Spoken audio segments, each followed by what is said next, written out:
Welcome to 360 Tamil. இன்னைக்கு இந்த வீடியோல நம்ம எந்த படத்தோட எக்ஸ்பிளனேஷன் பத்தி பார்க்க போறோம்னா, மலையாள சினிமால இந்த வருஷம் வெளியான மரண மாஸ் அப்படின்ற படத்தை பத்தி தான் பார்க்க போறோம். இது ஒரு பக்காவான காமெடி த்ரில்லர் படம்னு சொல்லலாம். பேசில் ஜோசப் தான் இந்த படத்துல லீட் ரோல் பண்ணியிருப்பாரு. டொவினோ தாமஸை பொறுத்த வரைக்கும் இந்த படத்தை ப்ரொடியூஸ் பண்ணியிருப்பாரு. ஸ்டார்டிங்ல இருந்து எண்டிங் வரைக்கும் சூப்பரா கொண்டு போயிருப்பாங்க. அதாவது பனானா கில்லர்னு ஒருத்தர் இருக்கான். அந்த கில்லர் தொடர்ச்சியா பெரியவங்களா பார்த்து குறி வச்சு சாவடிச்சிட்டு இருக்கான். ஏன் எதுக்குன்றது தெரியல. அந்த கில்லர் கிட்ட சிலர் மாட்டிக்கிறாங்க. அதுக்கப்புறம் என்ன ஆச்சுன்னு சொல்ற படம் தான் இந்த படம். கண்டிப்பா உங்களுக்கு பிடிக்கும் நம்புறேன். தமிழ்லயே இருக்கு, பார்க்கணும்னு நினைக்கிறவங்க ஃபுல் படத்தை பாருங்க. எக்ஸ்பிளனேஷனுக்குள்ள போறதுக்கு முன்னாடி வீடியோக்கு ஒரு லைக் போடுங்க. அது மூலியமா இந்த வீடியோ இன்னும் நிறைய பேர்கிட்ட கொண்டு போய் சேர்க்கப்படும். மேற்கொண்டு டைம் வேஸ்ட் பண்ணாம நம்ம நேரடியா எக்ஸ்பிளனேஷனுக்குள்ள போயிடலாம். கிரைம் கேஸ பத்திலாம் பேசுவாங்க பாத்தீங்களா, அந்த மாதிரி ஒரு நபர் ஷோல கிரைம் கேஸ பத்திலாம் பேசிட்டு இருக்காரு. பனானா கில்லர்னு ஒரு நபரை பத்தி சொல்ல ஆரம்பிக்கிறாரு. நமக்கு அவனை பத்தி காட்டுறாங்க. அவன் இப்ப இருக்கான் பாத்தீங்களா, ரெண்டாவது விக்டிமை கொல்றதுக்காக தான் ஒரு இடத்துல லாக் பண்ணி வச்சிருக்கான். யாரா நீ, என்ன விட்டுன்ற மாதிரிலாம் அவர் கேட்கிறாரு. ஆனா இந்த கில்லர் அவரோட வாயை கிழிச்சு விட்டுறான். இப்ப வாய்க்குள்ள வாழைப்பழத்தை நுழைக்கணும் அப்படின்ற மாதிரி நுழைச்சு விடுறான். இங்கதான் மரண மாஸ்னு படத்தோட டைட்டில போடுறாங்க. 2 கொலை பண்ணியிருக்கான். 2 கொலையிலையும் ஒரே மாதிரி பேட்டர்ன் தான் ஃபாலோ பண்ணியிருக்கான். அதாவது வாயில வாழைப்பழத்தை திணிச்சிட்டு போறான். 2 பேருமே வயசானவங்களா இருப்பாங்க. எதுக்காக இந்த கில்லர் வயசானவங்களை டார்கெட் பண்றான் அப்படின்ற மாதிரி மீடியாலலாம் பேசிட்டு இருக்காங்க. இதுக்கப்புறம் வயசானவங்களா கொஞ்சம் கவனமா இருக்கணும் அப்படின்ற மாதிரிலாம் சொல்றாங்க. இப்பதான் ஜெஸின்ற ஒரு பொண்ணை காட்டுறாங்க. கொஞ்சம் லேட்டா தான் இவங்களோட வீட்டுக்கு வராங்க. அப்பவும் எதுக்காக இவ்வளவு லேட்டா வந்திருக்க, சீக்கிரமா வான்ற மாதிரிலாம் சொல்லிட்டு இருக்காரு. பாட்டி இருக்காங்கல்ல, உன்னோட பாய் ஃப்ரெண்டு எனக்கு ஃப்ரெண்ட் ரெக்வஸ்ட் கொடுத்துருக்கான், நானும் அக்செப்ட் பண்ணிட்டேன் அப்படின்ற மாதிரிலாம் சொல்றாங்க. நீ எதுக்கு பாட்டி அக்செப்ட்லாம் பண்ண அப்படின்ற மாதிரி ஜெஸியும் கோவப்பட்டு இருக்காங்க. இது வரைக்கும் 2 பேர் கொடூரமா கொல்லப்பட்டிருக்காங்கல்ல. சிஎம்கே பிரஷர் வந்துருது. சிஎம் கிட்ட மீடியாக்கள் மாத்தி மாத்தி கேள்வி கேட்டுட்டு இருக்காங்க. சிஎம்ஓ இதுக்கப்புறம் இந்த கொலை நடக்காது, ஒரு டிஎஸ்பி அப்பாயிண்ட் பண்ணிருக்கேன், அஜய் தான் இந்த கேஸை ஹேண்டில் பண்ண போறாரு அப்படின்ற மாதிரிலாம் சொல்லிட்டாரு. அப்படியே கட் பண்ணி அஜயை நமக்கு மாசா காட்டுறாங்க. அவருமே ஒரு டாக்டரை பாக்குறதுக்காக தான் வந்திருக்காரு. அப்படி வந்தவரு டாக்டர் கிட்ட அழுதுகிட்டே பேச ஆரம்பிக்கிறாரு.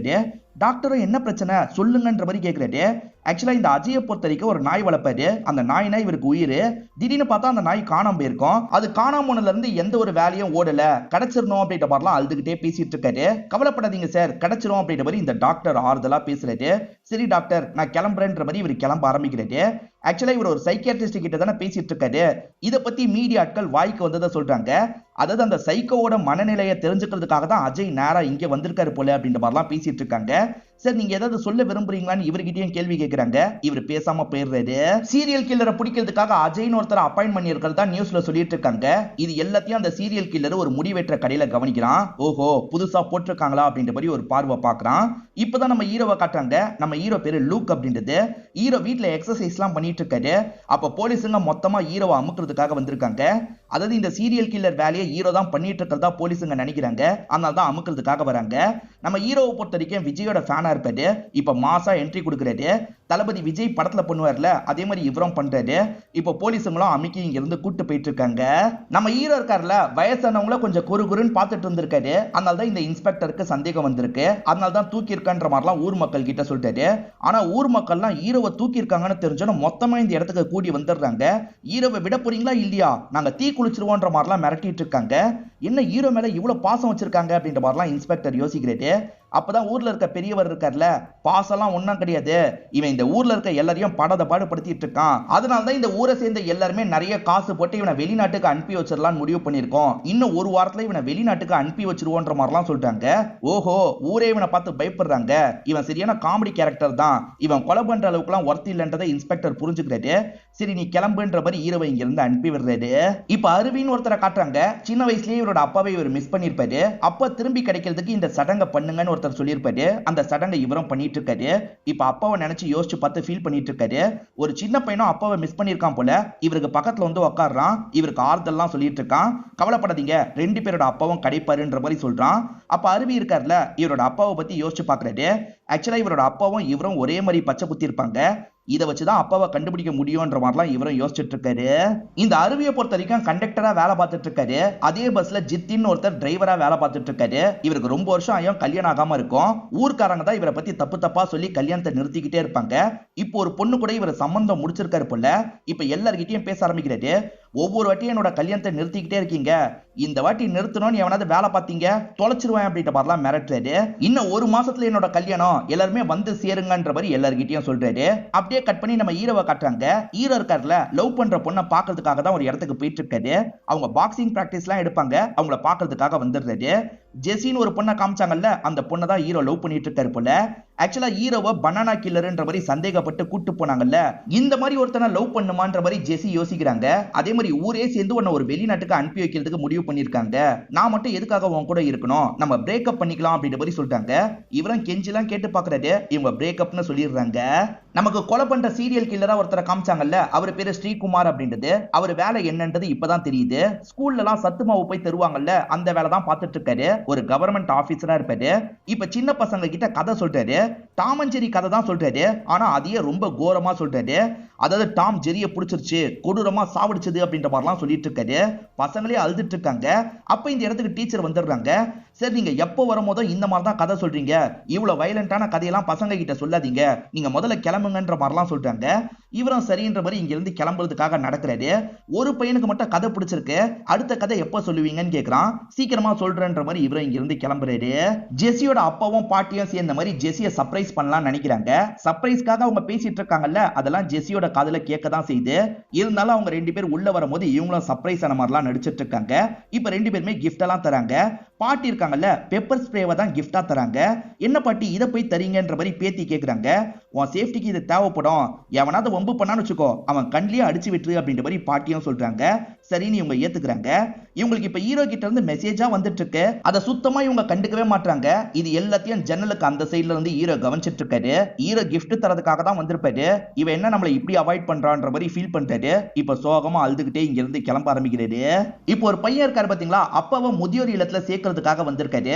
அப்பா என்ன சொல்றாருன்னா, எனக்கு சுத்தமா விருப்பமே கிடையாது, இவன் பொண்டாட்டி பேச்சை கேட்டுதான் என்ன சேர்த்து விடுறதுக்காக வந்திருக்கான்ற மாதிரிலாம் புலம்பிட்டு இருக்காரு.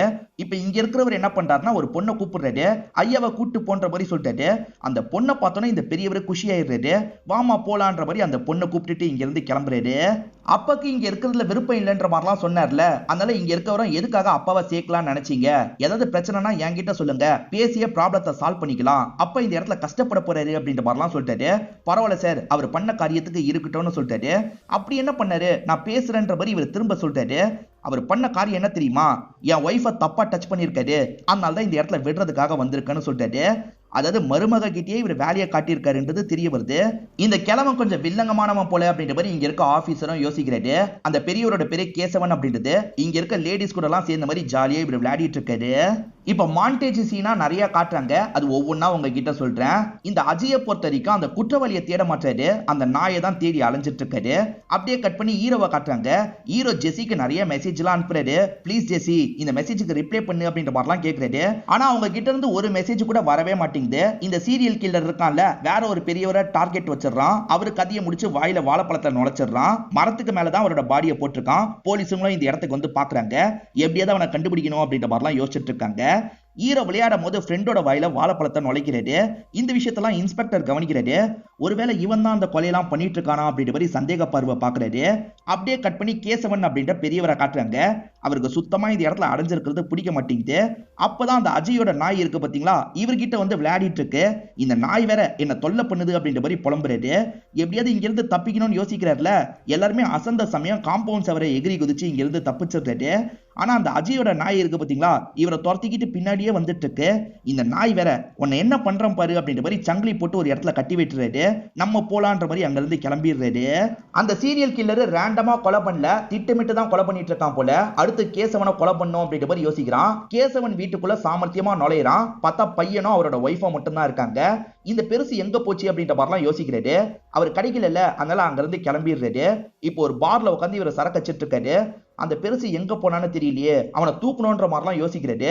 பார்த்தா அந்த கேசவன் இவருக்கு பக்கத்திலேயே உட்காந்துட்டு இருக்காரு. சரக்கு அடிக்கிறதுக்காக தான் இந்த பாருக்கு வந்திருக்காரு போல. சாமர்த்தியமா இங்க இருந்து தூக்கிட்டு போயிடணும் அப்படின்ற மாதிரி இந்த சீரியல் கில்லர் யோசிக்கிறாரு.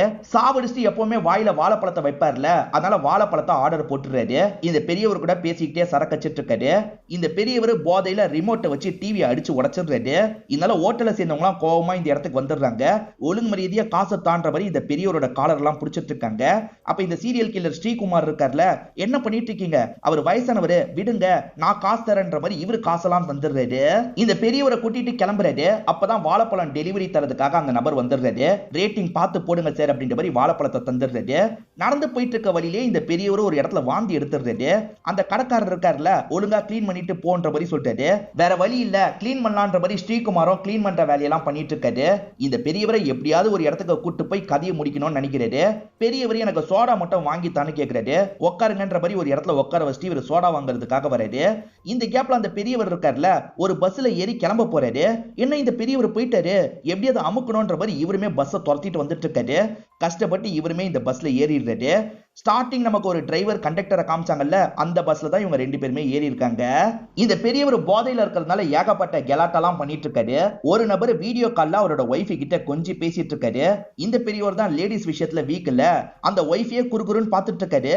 யோ, என் ஒய்ஃபை எதுக்காக குறுகுறுன்னு பார்த்துட்டு இருக்கன்ற மாதிரி அந்த ஹஸ்பண்ட் சத்தம் போடுறாரு.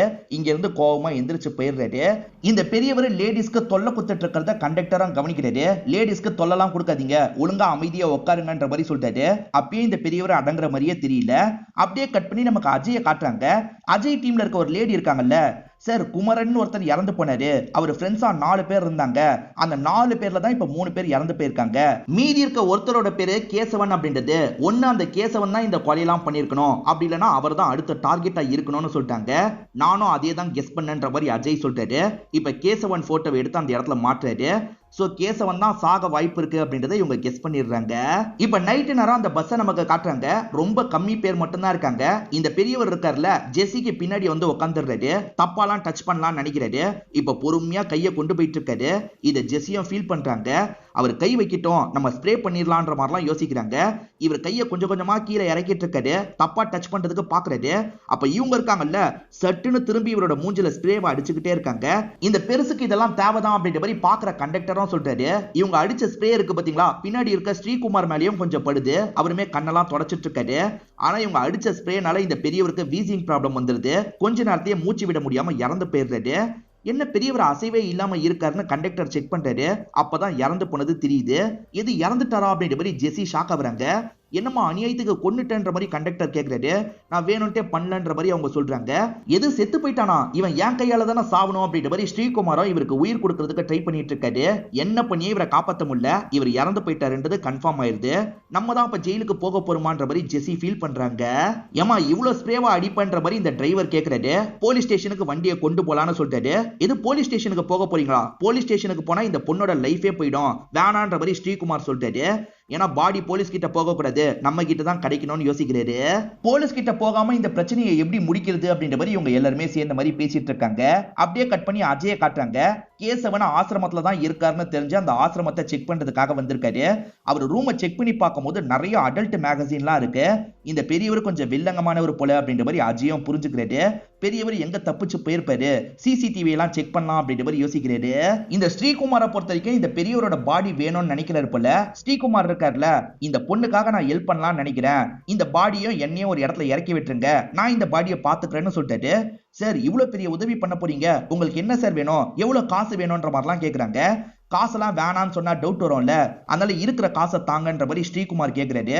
இவங்க இருக்கிற காசெல்லாம் பெரட்டி இவர்கிட்ட தந்துடுறாங்க. பஸ் இந்த மாதிரி நின்னுட்டு இருக்கிறத பஸ்ஸோட ஓனர் கவனிச்சிடுறாரு. பஸ்ஸை ஏன்டா இந்த மாதிரி நிறுத்தி போட்டிருக்கீங்க, நாளைக்கு நம்ம போராட்டத்துக்கு போனோம், அதுக்கு பஸ்ஸை ரெடி பண்ணோம், சீக்கிரமா எடுத்துட்டு வாங்கன்னு சொல்லிட்டு சரின்ற மாதிரி இவங்களுமே ஏத்துக்கிறாங்க. கொஞ்சம் தள்ளி பஸ்ஸை நிறுத்துங்க, நான் இவரை தூக்கிட்டு போயிடுறேன்ற மாதிரி ஸ்ரீகுமார் சொல்லிட்டாரு. இவங்களும் சரின்ற மாதிரி பஸ்ஸை கொண்டு போயிட்டு இருக்காங்க. போற வழியில திருவிழா முடிஞ்சு நிறைய மக்கள் வந்துட்டு இருக்காங்க. பஸ்ஸை பார்த்தா கண்டிப்பா ஏறிடுவாங்க, என்ன பண்றது அப்படின்ற மாதிரி யோசிக்கிறாங்க. டெஸ்ட் டிரைவுக்காக தான் வந்திருக்கோன்ற மாதிரி டெஸ்ட் டிரைவ்ன்றத முன்னாடி வச்சிடுறாங்க. அதே மாதிரி கதவு எல்லாத்தையும் அடைச்சிடுறாங்க. மக்கள் ஏற வராங்க. சாரின்ற மாதிரி இவங்க ஏத்தாம அங்க இருந்து கிளம்பிடுறாங்க. இப்ப ஸ்ரீகுமாரும் நிறுத்துங்க இறங்கிக்கிறேன்ற மாதிரி சொல்லிட்டு இவங்களும் நிறுத்தலாம்னு நினைக்கிறாங்க. அப்பன்னு பார்த்து இந்த இடத்துக்கு நம்ம ஹீரோ வந்துடுறாரு. ஜெசி இந்த பஸ்ல இருக்கிறது தெரிஞ்சுதான் வந்திருக்காரு போல. நிறுத்துங்கன்னு தட்டுறாரு. இவங்க நிறுத்தாம போய்கிட்டே இருக்காங்க. இதனால கோவப்பட்ட ஹீரோ இருக்காரு பாத்தீங்களா, பஸ்ஸுக்கு முன்னாடி போய் பைக்கை நிறுத்திடுறாரு. இப்ப நிறுத்துங்கன்ற மாதிரி சொல்றாரு. வேற வழி இல்லாம இவங்களுமே பஸ்ஸை நிறுத்திடுறாங்க. இவன் வேற இந்த நேரம் பார்த்து வந்துட்டானேன்ற மாதிரி ஹீரோயின் யோசிக்கிறாங்க. இப்ப உள்ள வந்து பார்க்கும்போது ஹீரோயின் அழுதுட்டு இருக்காங்க. ஜெசி உனக்கு என்னாச்சு, ஏன் அழுவுற அப்படின்ற மாதிரிலாம் கேட்கிறாரு. அப்பதான் பின்னாடி இருக்க பெரியவரோட பாடி சாஞ்சு விழுது. பெரியவர் இறந்து போயிட்டாருன்றது தெரிஞ்சிருது இல்ல, அதனால எல்லாருமே என்ன நடந்தது அப்படின்றத ஹீரோ கிட்ட சொல்லிட்டு இருக்காங்க. ஓஹோ இதுதான் நடந்ததா அப்படின்ற மாதிரி ஹீரோ கேட்கிறாரு. ஆனா இப்ப எந்த பிரச்சனையும் கிடையாது, இவரே பாடியை டிஸ்போஸ் பண்றேன்னு சொல்லிட்டாரு, நமக்கு பிரச்சனை இல்லைன்ற மாதிரி சொல்லிட்டாங்க. எது இவரே பாடியை டிஸ்போஸ் பண்றேன்னு சொன்னாரா, இதுல இவருக்கு என்ன ஆதாயம் அப்படின்ற மாதிரி ஹீரோ கேட்கிறாரு. எனக்கு எந்த ஒரு ஆதாயமும் கிடையாது, இந்த பொண்ணுக்கு ஹெல்ப் பண்றதுக்காக தான் இந்த முடிவை எடுத்தன்ற மாதிரி சொல்லிட்டாரு.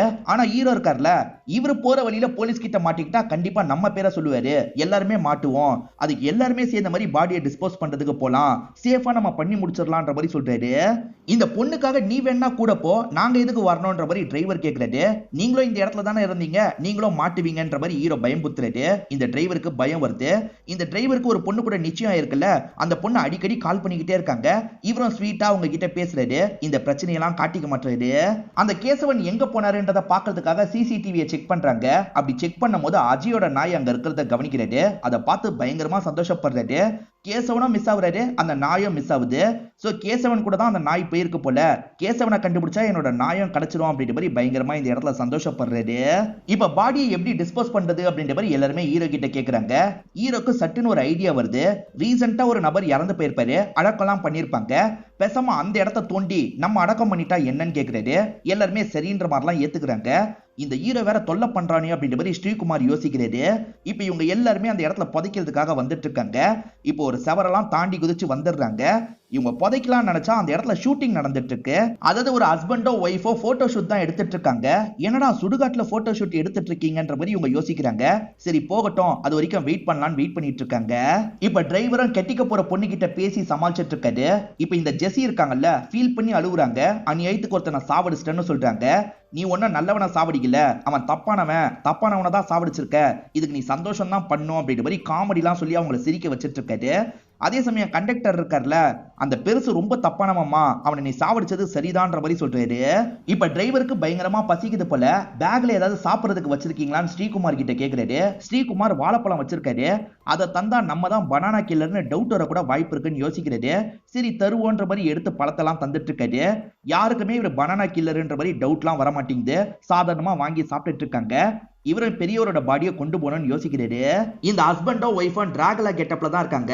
கிஸ் பண்ற மாதிரி போட்டோ எடுக்கலான்ற மாதிரி கிஸ் பண்ணிக்கிறாங்க. பல்லு பட்டுறது இல்ல, அதனால ரத்தம் வருது, இப்படிதான் கடிச்சு வைப்பியான்ற மாதிரி அந்த ஒய்ஃப் கோச்சுக்கிட்டு போறாங்க. இவரும் சமாதானப்படுத்துறதுக்காக பின்னாடியே போறாரு. இந்த டீமை சேர்ந்து எல்லாருமே கிளம்பிட்டாங்க. இப்ப போய் புதைக்கலான்ற மாதிரி இவங்களும் பாடியை தூக்கிட்டு வந்துடுறாங்க. ரீசெண்டா ஒருத்தர் இறந்து போனதா சொன்னல, அவரோட பாடியை தோன்றதுக்காக வந்துடுறாங்க. தோண்டுனா அந்த இடத்துல டொவினோ தாமஸ் தான் இருக்காரு. சும்மா கெஸ்ட் அப்பியரன்ஸ்க்காக தான் இந்த ரோலை பண்ணிருக்காரு. அதுவும் இல்லாம பேசில் ஜோசப் இவரோட ஃப்ரெண்டுல, அதுக்காக தான் இந்த ரோலை பண்ணிருக்காரு. நீ இருந்த வரைக்கும் யாருக்கும் யூஸ்ஃபுல்லா இல்ல, இப்பயாவது யூஸ்ஃபுல்லா இருன்ற மாதிரி ஹீரோ சொல்லிட்டாரு. இப்ப ஹீரோ இருக்காரு பாத்தீங்களா, அந்த இடத்துல இந்த பாடியை போடுறாரு. டி-ஷர்ட் கிழிஞ்சு அவரோட பாடி கீழே போய் விழுது. இப்பதான் அருவியும் ஒரு விஷயத்த பார்த்து ஷாக் ஆகுறாரு. ஆக்சுவலா இவருக்கு நெஞ்சில ஒரு டாட்டூ இருக்க மாதிரியே இவரோட அப்பாவுக்கும் இருக்கும். அந்த டாட்டூ இந்த கேசவனோட நெஞ்சில இருக்கு. இத பாக்குறவரு ஷாக் ஆயிடுறாரு. அப்பா என்னை விட்டு போயிட்டீங்களேன்ற மாதிரி அழுகுறாரு. என்ன அப்பான்னு சொல்றான்ற மாதிரி எல்லாருமே இந்த இடத்துல ஷாக் ஆயிட்டு இருக்காங்க. இவங்க ரெண்டு பேருமே ஒரு கோயிலுக்கு போயிருப்பாங்க. அங்கதான் இந்த டாட்டூவை போட்டிருப்பாங்க. டாட்டூ போட்ட நபர் இருக்கார்ல, இந்த டாட்டூவை நான் யாருக்கும் போட்டது இல்ல, இதுக்கப்புறமும் யாருக்கும் போட போறது இல்ல, உங்க ரெண்டு பேருக்கு தான் போட போறேன் அப்படின்ற மாதிரி போட்டு விட்டுருப்பாரு. அதை வச்சுதான் கன்ஃபார்மா இது நம்ம அப்பான்ற மாதிரி இவர் ஃபீல் பண்ணிட்டு இருக்காரு. ஒரு கூட்டத்துல தான் இவர் மிஸ் ஆயிருப்பாரு. பல வருஷம் அப்பாவை தேடி அலைஞ்சிருப்பாரு. அப்பா இறந்து போய் தான் நமக்கு கிடைக்கணுமா அப்படின்ற மாதிரி பிரசன்ட்ல ஃபீல் பண்ணிட்டு இருக்காரு. ஜெசி தான் ஆறுதல்லாம் சொல்லிட்டு இருக்காங்க. என்கிட்ட தப்பா நடந்துக்கிட்டாருன்றதுக்காகவே இவர் ரொம்ப மோசமானவரா இருக்க மாட்டாரு, நல்ல பண்புகளும் இருக்கும், நீங்க ஃபீல் பண்ணாதீங்க அப்படின்ற மாதிரி ஆறுதல்லாம் சொல்றாங்க. ஏன்னா இவர் கொஞ்சம் ரிலாக்ஸ் ஆனாதான் பாடியை புதைக்கிறதுக்கு ஒத்துப்பார்ல, அதுக்காக தான் இந்த மாதிரி பேசுறாங்க. இந்த பஸ்ஸோட ஓனர் இருக்கார்ல, பஸ்ல டிராக்கர்லாம் செட் பண்ணிருப்பாரு, சுடுகாட்டுல இருக்குன்ற மாதிரி காட்டுது. சுடுகாட்டுல என்னடா பண்றீங்கன்னு கேக்குறாரு. பஸ் ரிப்பேர் ஆயிடுச்சு, சரி பண்ணிட்டு சீக்கிரமா வந்துடுறோன்ற மாதிரிலாம் சொல்லிட்டாங்க. சரின்ற மாதிரி ஓனர் ஏத்துக்கிறாரு. ஆனா ஆளுங்க இருக்காங்கல்ல, ஒன்னும் பிரச்சனை இல்ல, நாங்க அந்த இடத்துக்கே போய் பஸ்ல கொடியெல்லாம் தொங்க விடுறோன்ற மாதிரி ஆளுங்க எல்லாம் கிளம்ப ஆரம்பிக்கிறாங்க. ஆக்சுவலா இந்த பெரியவர் கஞ்செல்லாம் வச்சிருப்பாரு. இப்ப ஹீரோ அந்த கஞ்சாவை இழுத்துட்டு இருக்காரு. இப்ப போதையில ஹீரோ வித்தியாசமா சிரிக்கிறாரு. டே அருவி, எங்களுக்கும் கஷ்டமா தான் இருக்கு, ஆனா புதைக்கணும்டா, வா புதைச்சிடலாம் அப்படின்ற மாதிரி சொல்லிட்டாங்க. இந்த மாதிரிலாம் என்னோட அப்பாவை புதைக்க கூடாது, முறைப்படிதான் அடக்கம் பண்ணும் அப்படின்ற மாதிரி சொல்லிட்டாரு. சரி திரும்பி அப்ப பஸ்ஸுக்கு கொண்டு போலான்ற மாதிரி இவங்களுமே பஸ் இருக்கிற இடத்துக்கு தூக்கிட்டு போறதுக்கு நினைக்கிறாங்க. இவங்க பஸ் கிட்ட வரும்போது கொடியெல்லாம் தொங்க விட்டுருக்கிறது தெரியுது. நாளைக்கு போராட்டம் பண்ண போறாங்கல்ல, அதுக்காக தான் கொடியெல்லாம் தொங்க விட்டுருக்காங்க. இப்ப எங்க கொண்டு போறதுன்னு யோசிக்கிறாங்க. அப்ப ஸ்ரீகுமார் இருக்கார்ல, எனக்கு 5 சென்ட்ல ஒரு இடம் இருக்கு, அங்க வேணா புதைச்சுக்கலான்ற மாதிரி சொல்லிட்டாரு. பிரதர், ஸ்டார்டிங்ல இருந்தே நீங்க ரொம்ப ஹெல்ப் பண்றீங்க, ஏன் இந்த விஷயத்துல நீங்க இவ்வளவு ஹெல்ப் பண்றீங்கன்ற மாதிரி ஹீரோ போதையில கேக்குறாரு. அச்சோ நம்ம மேல சந்தேகம் வந்துருமான்ற மாதிரி ஸ்ரீகுமார் பயப்படுறாரு. ஆனா யாருக்கும் சந்தேகம் வரல. பஸ்ல கட்சியோட கொடி கட்டி இருக்காங்கல்ல, போலீஸுங்க யாரும் நிறுத்த மாட்டாங்க, வாடா அந்த இடத்துக்கு போயிடலான்ற மாதிரி இந்த டிரைவர் சொல்லிட்டாரு. இப்ப டிரைவருக்கு அந்த பொண்ணு கிட்ட இருந்து திரும்ப திரும்ப கால் வருது. இவரு டென்ஷன்ல இருக்கிறதுனால அந்த பொண்ணை கத்தி விட்டுறாரு. கேசவனோட பையன் இருக்கான் பாத்தீங்களா, ஜாலியா பப்ல பார்ட்டி எல்லாம் பண்ணிட்டு இருக்கான். அப்பதான் அந்த இடத்தை நிர்வாகிக்கிறவர்கிட்ட இருந்து கால் வருது.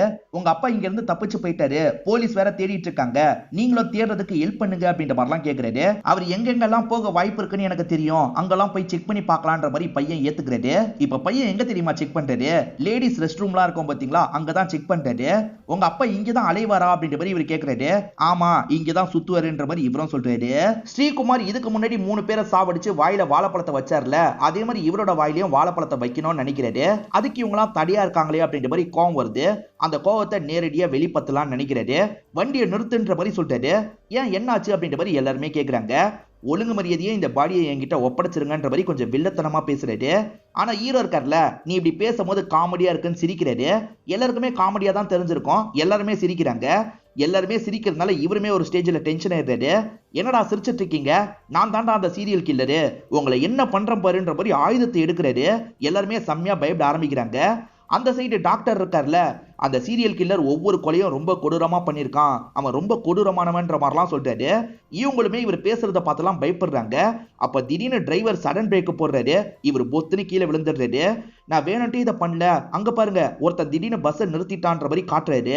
பசங்களை டூர்ல இருந்து கூட்டு வரும்போது வேன் ரிப்பேர் ஆயிருக்கும், அதனால கொஞ்சம் ஏத்தி கூட்டு போய் விட முடியுமான்ற மாதிரி கேக்குறாங்க. இவர் பதில் சொல்றதுக்கு முன்னாடியே பசங்க எல்லாருமே வண்டிக்குள்ள ஏறிடுறாங்க. அதனால இவருமே அமைதியா உட்காந்துடுறாரு. பசங்களுக்கு இந்த மாதிரி கதெல்லாம் சொல்லாதீங்கன்னு ஒரு டீச்சர் சொன்னாங்கல்ல, அவங்க தான் ஏறுறாங்க.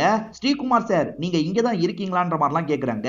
இப்ப பசங்கள்ல ஒரு பையன் இருக்கான்ல, சார் வேற கதை சொல்றேன்னு சொன்னீங்கல்ல, வேற கதை சொல்லுங்கன்ற மாதிரிலாம் இவர்கிட்ட கேக்குறான். இவருமே சொல்றேன்ற மாதிரி இந்த இடத்துல கதையை சொல்ல ஆரம்பிக்கிறாரு. அதாவது பஸ்ல நிறைய விஷயங்கள் நடந்தது பாத்தீங்களா, அதை இன்டைரக்டா பசங்களுக்கு சொல்லலாம் நினைக்கிறாரு. ஒரு இளவரசன் இருந்தானா, தங்க புதையில கஷ்டப்பட்டு அடையிறதுக்கு ட்ரை பண்ணானா, ஆனா குறுக்க சில திருடங்க வந்துட்டாங்க, புதையில அவங்க கொண்டு போலான்ற மாதிரிலாம் யோசிக்கிறாங்க. இதை சுத்தமா இளவரசனால ஏத்துக்கவே முடியல, இளவரசன் பயங்கரமா கோவப்படுறான் அப்படின்ற மாதிரிலாம் சொல்லிட்டு இருக்காரு. இந்த மாதிரிலாம் இவர் சொல்லிட்டு இருக்கும் போது சேர வேண்டிய இடம் வந்துருது போல. சார் நாங்க இறங்கிக்கிறோம் அப்படின்ற மாதிரி டீச்சரும் எல்லாரையும் கூப்பிட்டு இறங்கிட்டு இருக்காங்க.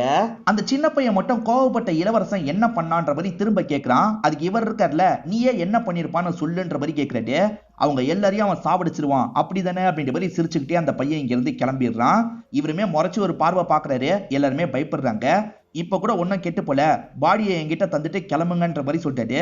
அப்ப கூட அருவி ஏத்துக்க மாட்டாரு. கண்டிப்பா என்னோட அப்பாவோட பாடி என்கிட்ட தான் இருக்கணும்ன்ற மாதிரி சொல்றாரு. திடீர்னு இன்ஸ்பெக்டரோட ஜீப் இந்த வழியா வந்துட்டு இருக்கு. ஸ்ரீகுமார் ஒளிஞ்சுக்கிறாரு. வந்த இன்ஸ்பெக்டர் எதுக்காக நிறுத்தி இருக்கீங்கன்னு கேக்குறாரு. வண்டி ரிப்பேர் சார், அதனால தான் பாத்துட்டு இருக்கோன்ற மாதிரி இவங்க சமாளிச்சிட்டு இருக்காங்க. இதே பஸ்ல தான் ஹீரோ இருக்கிறத இவர் கவனிக்கிறாரு. டே நீயும் இங்கதான் இருக்கியா, என்னைக்கு வெளிநாட்டுக்கு போறேன்ற மாதிரிலாம் கேக்குறாரு. ஹீரோ போதையில என்னென்னமோ உளறிட்டு இருக்காரு. நாங்க ஒரு பெரியவரை தேடிட்டு இருக்கோம், இந்த பெரியவரை பாத்தியா சொல்லுன்ற மாதிரி கேசவன் போட்டோவை காட்டுறாரு. இவங்க 2 பேருமே பஸ்ல இருக்க பெரியவர் இவர் தான்றத புரிஞ்சுக்கிறாங்க. ஆனா தெரியலன்ற மாதிரி சொல்லி அனுப்பிடுறாங்க. இப்ப ஹீரோயின் இருக்காங்கல்ல, அந்த சீரியல் கில்லர் கிளம்பிட்டான்ற மாதிரி சொல்றாங்க. அப்பாடா அவன் போயிட்டான்ற மாதிரி நிம்மதி ஆகுறாங்க. அவன் மட்டும் போல, உங்க அப்பாவோட பாடியை தூக்கிட்டு போயிட்டான் அப்படின்ற மாதிரி சொல்றாங்க. இது தூக்கிட்டு போயிட்டானா அப்படின்ற மாதிரி இவரும் பயங்கரமா இந்த இடத்துல ஃபீல் எல்லாம் பண்ணிட்டு இருக்காரு. இப்பதான் ஹீரோவும் கஞ்சா போதையில இருந்து வெளியே வராரு. இப்ப ஜெசி இருக்காங்கல்ல, சரி விடுங்கண்ணே பாத்துப்போம், அவன் பாடி எடுத்துட்டு போயிட்டான்ல, நம்ம தப்புச்சிட்டோன்ற மாதிரிலாம் பேசுறாங்க. அப்ப ஹீரோ இருக்காருல, இன்னும் நம்ம தப்பிக்கல, ஒரு பிரச்சனை இருக்குன்னு சொல்லிட்டாரு. ஆக்சுவலா ஹீரோ ஒரு ஓவர் கோட் போட்டிருப்பாரு. அந்த ஓவர் கோட்டை போதையில அந்த பெரியவருக்கு போட்டு விட்டுருப்பாரு. சோ அந்த பெரியவரோட பாடி எங்க கிடைச்சாலும் ஹீரோ மாட்டுவாரு. ஹீரோ மூலியமா இவங்க மாட்டுவாங்கல்ல, அதை பத்தி சொல்றாரு. இதை கேட்டு ஜெசி பயங்கரமா டென்ஷன் ஆயிடுறாங்க. ஒன்னால இப்ப நானும் மாட்டணுமா அப்படின்ற மாதிரி பயங்கரமா கோவப்படுறாங்க. நீ மட்டும் இந்த பஸ்ல ஏறாம இருந்திருந்தேன்னு வச்சுக்கோ, எந்த பிரச்சனையும் வந்திருக்காது, எல்லா பிரச்சனைக்கும் நீ தான் காரணம்ன்ற மாதிரிலாம் சொல்றாங்க. இவருமே அழுதுகிட்டே ஒரு இடத்துல உட்காந்துடுறாரு. இந்த சின்ன பையனுமே அப்பா கூட வீட்டுக்கு பைக்ல போயிட்டு இருக்கான். இன்ஸ்பெக்டருமே இந்த பெரியவரை பாத்திருக்கியான்னு கேக்குறாரு. பார்த்தேன், பஸ்ல வரும்போது தான் பார்த்தேன், தலைக்கு எல்லோ கலர் அடிச்சிருப்பார்ல, அந்த அங்கிள் தான் பக்கத்துல உட்காந்துட்டு இருந்தாரு அப்படின்ற மாதிரி இந்த சின்ன பையன் சொல்றான். ஹீரோவை மீன் பண்ணி தான் சொல்றான். நம்மளும் ஹீரோவை தான் கெஸ் பண்ணோம், ஹீரோ தான் இந்த விஷயத்தெல்லாம் பண்ணிட்டு இருக்கான் போலன்ற மாதிரி இன்ஸ்பெக்டர் யோசிக்கிறாரு. ஹீரோ சோகமா உட்காந்துட்டு இருக்கும் போது அப்பா கிட்ட இருந்து போன் கால் வருது. என்னப்பா சாப்பிட்டியான்னு கேக்குறாரு. இல்லப்பா இன்னும் சாப்பிடலன்னு ஹீரோ சொல்லிட்டாரு. சரி சீக்கிரமா வீட்டுக்கு வாப்பா சாப்பிடலாம் அப்படின்ற மாதிரி சொல்லிட்டாரு. சரிப்பான்ற மாதிரி இவர் காலை கட் பண்றாரு. என்ன அப்பா இவ்வளவு அக்கறையா பேசுறாருன்னு யோசிக்கிறாரு. ஆனா அப்பா இருக்காருல, இன்ஸ்பெக்டர் சொல்லி தான் இப்படி பேசியிருப்பாரு. அந்த சீரியல் கில்லரை புடிச்சு தந்தா 10 லட்சம் ரூபான்ற மாதிரி கவர்மெண்ட் சொல்லியிருப்பாங்க. நம்ம பையனை மாட்டி விட்டு நம்ம 10 லட்சம் ரூபாய் வாங்கலாம்னு முடிவு பண்ணியிருக்காரு. இப்ப ஊருக்குள்ள எல்லாருமே ஹீரோவை தேடிட்டு இருக்கிறது இவங்களுக்கு தெரியுது. சீரியல் கில்லரை புடிச்சு தந்தா 10 லட்சம் ரூபான்னு சொல்லியிருப்பாங்க. ஹீரோவை புடிச்சு தந்தா 10 லட்சம் ரூபாய் கிடைக்கும்ன்றதுக்காக தான் எல்லாருமே தேடிட்டு இருக்காங்க. இப்ப ஹீரோவை நீங்க எல்லாருமே கிளம்பி போங்கன்னு சொல்லிட்டாரு. ஏன்னா நடந்த எல்லா விஷயத்தையும் சொன்னா எல்லாருமே மாட்டுவாங்க, உங்க எல்லாரையும் நான் மாட்டி விட மாட்டேன், நானே இதை பாத்துக்கிறேன்ற மாதிரிலாம் சொல்லிட்டாரு. ஆனா ஹீரோயின் ஃபீல் பண்றாங்க, அப்படிலாம் வேணாம், நான் உண்மையை சொல்றேன்னு சொல்றாங்க. உண்மையை சொன்னா உனக்கு தான் பிரச்சனை வரும், நீ கிளம்பு, நான் தான் இதை பண்ணனே, இருக்கட்டும் கிளம்புன்ற மாதிரிலாம் சொல்லிட்டாரு. எல்லாருமே போமாட்டேன்னு சொல்லிட்டாங்க. இவர் வற்புறுத்தி அனுப்பி வச்சிடுறாரு. போலீஸுங்க பிடிச்சாலும் பரவாயில்லன்ற மாதிரி ஒரு இடத்துல இவர் உட்காந்துட்டு இருக்காரு. கரெக்டா அந்த அஜயோட நாய் இருக்கு பாத்தீங்களா, இவருக்கு பக்கத்துல வந்து நிக்குது. இந்த நாயை தேடி யாரோ அலையிறாங்கன்னு இவருக்கு தெரிய வருது. இவருமே அந்த நம்பருக்கு கால் பண்ணி பேசுறாரு. எதிர அஜய் தான் பேசுறாரு. சரி இங்கதான் உங்க நாய் இருக்கு, வந்து எடுத்துக்கோங்கன்னு இவரும் சொல்றாரு. ஆக்சுவலா ஷூட்டிங்லாம் எடுத்தாங்கல்ல, அவங்க இந்த இடத்துக்கு வராங்க. ட்ரோன் மூலியமா ஷூட் பண்ணலாம்னு நினைக்கிறாங்க. இதை பாக்குற ஹீரோ இருக்கார்ல, எனக்கு ஒருத்தரை தேடணும், அவரை இந்த ட்ரோன் மூலியமா தேடி தர முடியுமான்ற மாதிரிலாம் கேட்கிறாரு. சரி ஹெல்ப் பண்ணலாம் அப்படின்ற மாதிரி இவங்களுமே ட்ரோனை கொண்டு போறாங்க. அப்ப அந்த ஸ்ரீகுமார் ஒரு இடத்துக்கு போயிட்டு இருக்கிறது இவருக்கு தெரியுது. ரொம்ப நன்றி அப்படின்ற மாதிரி இவருமே சொல்றாரு. இப்ப உடனே இவர் இருக்கார்ல, ஜெசிக்கு கால் பண்றாரு. அந்த ஸ்ரீகுமார் எங்க இருக்கான்றது தெரிஞ்சிருச்சு, அவனை பிடிச்சா நான் தப்பிச்சிடலாம் அப்படின்ற மாதிரிலாம் சொல்லிட்டு இருக்காரு. இந்த கப்பல் போகும்போது தான் ஹீரோவை கண்டுபிடிச்சு தந்தா 10 லட்சம் ரூபான்ற மாதிரி போட்டிருக்கிறது இவங்களுக்கு தெரியுது. ஹீரோவை அமிக்கிடலாம் அப்படின்ற மாதிரி சட்டுன்னு இந்த இடத்துக்கு வந்து ஹீரோவை அமிக்கி கூட்டு போறாங்க. ஹீரோவை கூட்டிட்டு போறத ஊர் மக்கள் பாக்குறாங்க. நமக்கு அந்த 10 லட்சம் ரூபாய் வேணும், நம்ம எப்படியாவது பிடிக்கணும்ன்ற மாதிரி இவங்க துரத்திட்டு வந்து லாக் பண்ணிடுறாங்க. இப்ப ரெண்டு குரூப்புக்குள்ளயும் சண்டைலாம் ஏற்பட்டு இருக்கு. அப்பன்னு பார்த்தா அஜய் இந்த இடத்துக்கு வந்துடுறாரு. நிறுத்துங்கன்ற மாதிரி ரெண்டு பேரையும் இந்த இடத்துல இவர் ஸ்டாப் பண்ணிட்டு இருக்காரு. அஜய்க்கு அந்த நாய் தான் வீக் பாயிண்ட்ன்றதை ஹீரோ புரிஞ்சுக்கிறாரு. இப்ப என்ன பண்றாருன்னா, சட்டுன்னு அந்த நாயை சாவடிச்சிருவேன்ற மாதிரிலாம் அஜயை மிரட்டுறாரு. அஜய் யாருமே போகாதீங்க நில்லுங்கன்ற மாதிரி நிக்க வச்சிடுறாரு. இந்த கேப்ல ஹீரோ இருக்கார்ல, அஜயோட ஜீப் எடுத்துட்டு கிளம்புறாரு. அந்த ஸ்ரீகுமார் இருக்கான்ல, ஒரு குப்பை கிடங்குக்கு தான் அந்த பெரியவரோட பாடியை கொண்டு வந்திருக்கான். அவர் மூஞ்சில கீரெல்லாம் போட்டுட்டு இருக்கான். வாயில வாழைப்பழத்தை நுழைக்கலாம் நினைக்கிறான். அதுக்குள்ள கரெக்டா ஹீரோ வந்துடுறாரு. வாடா மோதிக்கலான்ற மாதிரி சொல்லிட்டாரு. இப்ப இவனுமே ஓடி வந்து ஹீரோ கூட சண்டை போடுறான். ஹீரோ முழுக்க அடிதான் வாங்குறாரு. பில்டப் மட்டும் தான் கொடுக்குறாரு, ஆனா பயங்கரமா அடி வாங்குறாரு. ஒரு ஸ்டேஜ்ல தூக்குல தொங்க விடுற மாதிரி இவனும் தொங்க விட்டுட்டு இருக்கான். அப்ப கரெக்டா மத்த ஆளுங்க வந்துடுறாங்க. ஹீரோ அவன் இருக்கிற இடத்த சொன்னார்ல, அதனால தான் இந்த இடத்துக்கு வந்திருக்காங்க. இப்ப பஸ்ஸை நிறுத்தி கரெக்டா ஹீரோவை காப்பாத்திடுறாங்க. எல்லாருமே சேர்ந்து அவன் கிட்ட சண்டை போடலாம்னு நினைக்கிறாங்க. அவன் பயங்கரமா சண்டை போடுறான். இவங்க அடிதான் வாங்கிட்டு இருக்காங்க. அப்பதான் ஜெசிக்கு அந்த பெப்பர் ஸ்ப்ரேவோட ஞாபகம் வருது. இதை அடிச்சிடலான்ற மாதிரி சட்டுன்னு அவன் கண்ணில் அடிக்கிறாங்க. அது மூலியமா இவன் வீக்காகி விழுந்துடுறான். இவனை லாக் பண்ணி வச்சிடுறாங்க. இப்போ உன்னோட அப்பாவோட இறுதி சடங்கை பண்ணலாம், நீ எரிச்சுக்கோன்ற மாதிரி எல்லாருமே அருவி கிட்ட சொல்றாங்க. அருவி இருக்காரு பாத்தீங்களா, அப்பாக்கு செய்ய வேண்டிய எல்லா விஷயத்தையும் செஞ்சுட்டு இங்க இருந்து கிளம்புறாரு. கிளம்புனதுக்கு அப்புறம் தான் இந்த ஸ்ரீகுமார் கஷ்டப்பட்டு கயிறை கலட்டுறாரு. இந்த பாடி முழுசா எரியறதுக்கு முன்னாடி நம்ம பாடியை எடுக்கணும்னு நினைக்கிறாரு. பாடி எரிஞ்சிட்டு இருக்கும் போதே அதை தடுக்கிறாரு. எப்படியாவது மீதி இருக்க பாடியாவது எடுக்கணும்ன்ற மாதிரிலாம் ட்ரை பண்ணிட்டு இருக்காரு. திடீர்னு பார்த்தா எல்லாருமே இந்த இடத்துக்கு வந்துடுறாங்க. அதாவது போலீஸ்ல இருந்து எல்லாருமே இந்த இடத்துக்கு வந்துடுறாங்க. ஹீரோ நான் இந்த விஷயத்த பண்ணல, இவன் தான் இந்த விஷயத்த பண்ணான்றத புரிய வச்சிடுறாரு. ஹீரோ சும்மாவே பில்டப் கொடுப்பாரு. இப்போ ஒரு குற்றவாளியை வேற புடிச்சு தந்துட்டார்ல, அந்த குற்றவாளியை நான் கஷ்டப்பட்டு புடிச்சு தந்தேன் அப்படின்ற மாதிரிலாம் ரொம்ப பில்டப் கொடுத்து பேசிட்டு இருக்காரு.